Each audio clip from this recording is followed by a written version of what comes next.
He was very sweet, very kind. Um,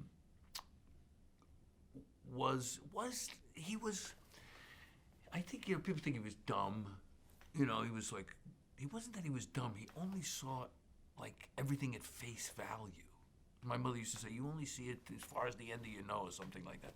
He saw everything at face value. So, like for instance, this to me was John Randall Carver's.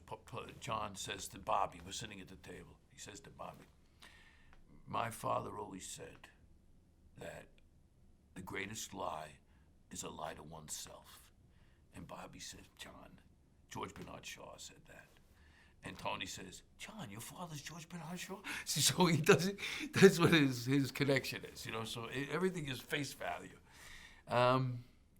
He had, he was a dreamer. He, there's this great speech that I sort of had a hand in coming up. Not that but it was, they had it. It was about Tony retiring from boxing.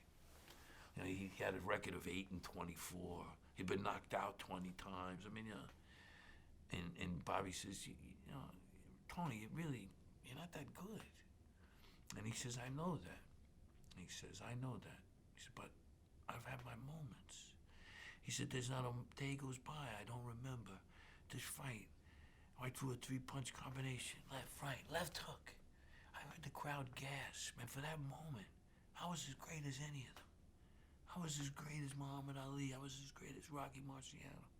I always hoped I'd put a couple of those moments together and put a great round together, and then maybe a great fight." And I swear, when I say it, it makes me, because I did feel that way. I had moments. I didn't have, I had a moment once where I got knocked down in a fight, and the ref stopped the fight, and it was my second fight, and I jumped back up, and Chicky said, "Stay down, take the 8 count." And I stayed down. It was like, so, man, I was beating this guy. I got hit on the chin. Somehow I was on the ground. I got back to the corner, and I was so mad. "You see this referee stop this fight? What is he stopping the fight for?" And he smacked me in the face, and he said, this little guy, he says, "You're going to be champion of the world." Champion, like Ball Peen. Anyway, but so I think that's what Tony was. You know what Tony's fantasy was? This is insight.